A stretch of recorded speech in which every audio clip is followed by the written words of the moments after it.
What's the meaning of acid rain? Acid rain. Acid rain.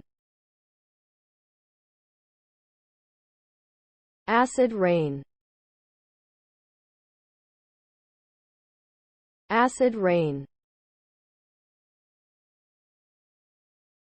Acid rain.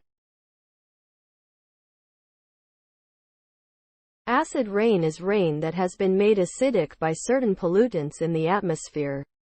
These pollutants, including sulfur dioxide and nitrogen oxides, are released into the air from human activities such as burning fossil fuels.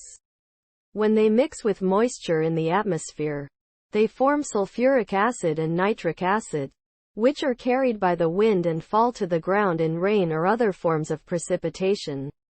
Acid rain can have a harmful impact on the environment, including damage to plants, aquatic ecosystems, and human-made structures such as buildings and monuments.